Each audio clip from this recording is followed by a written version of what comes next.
onda, vatos? Thanks for tuning in to yet another video. Memphis here, San Jose, California. Absolutely gorgeous day today. Look at this. We're still in March, early March. Technically still winter, but nonetheless, absolutely beautiful day here in California. Let's get into the reason why I'm, uploading the video today. Just wanted to share an experience, working for a manufacturer dealership. A lot of the times, you do something right or you do somebody a favor, it could get you fired. So yeah, just as you heard, yes, doing somebody a favor can get you fired. Now, you would think as a service writer, you would want to stay, honest. You want to stay truthful with your customers or anything like that. And you would think, stuff like that, dishonesty, lies, lying to the customer base, misleading people, you would think that would get you fired. No. It's quite the opposite. If you're making big money for the dealership, then they're going to keep you around. As long as you don't get caught, as I mentioned with the surveys, the dealership surveys, they're going to keep you around.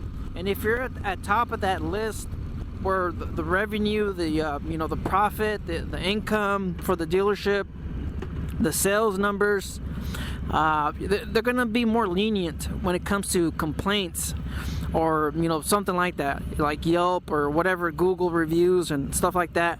They're going to be a little bit more lenient.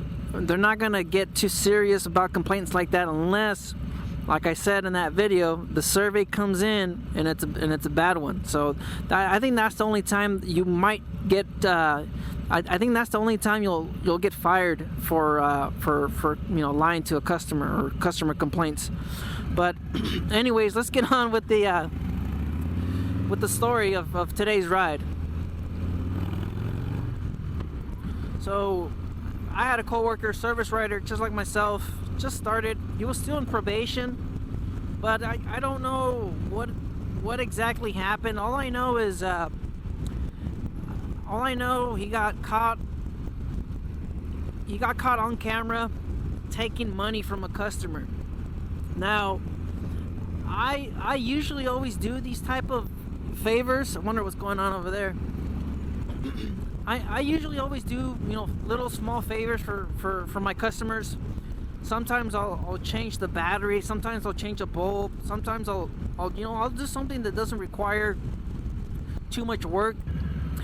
I, for one, always believed in just overall customer service. If a customer's buying a battery or they're buying a bulb, something that they could buy at Walmart or they're buying at AutoZone or just any regular store, if they could buy it there, but they decide to buy it at the dealership, we should be, just going, above and beyond for the customer. Mainly because if you're buying parts, like a filter or whatever, filter, light bulbs, batteries, something just basic. If you're buying at the dealership, there's a good chance you're paying, 10 or 20% markup on those parts. So I always felt, why not just install it free of cost?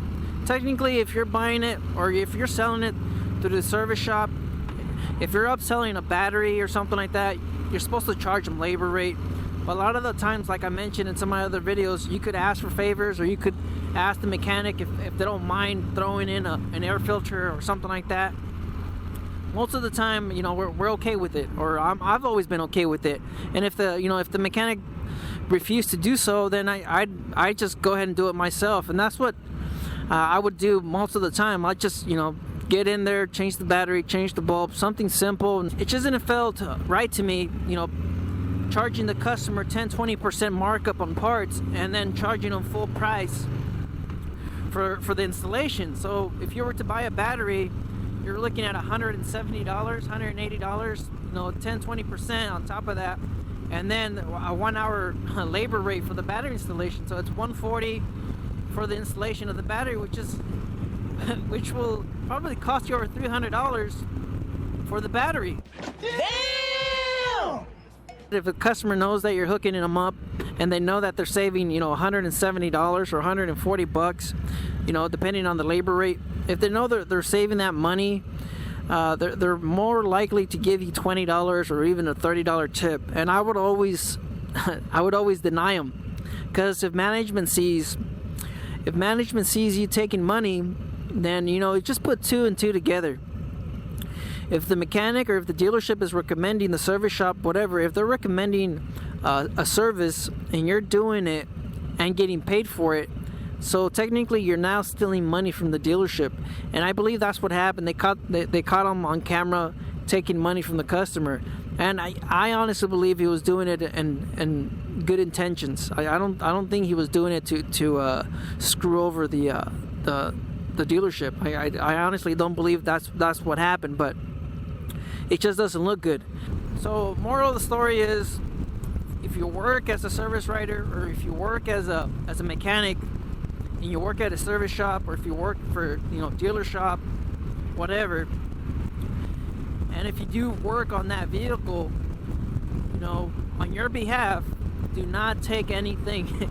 Don't take a tip, don't take anything, because if they catch you, you're going to be terminated, because you are taking money from the dealership. You're stealing from the dealership, from the service shop, because that money rightfully belongs to the mechanic that recommended those services, or the shop that recommended those services.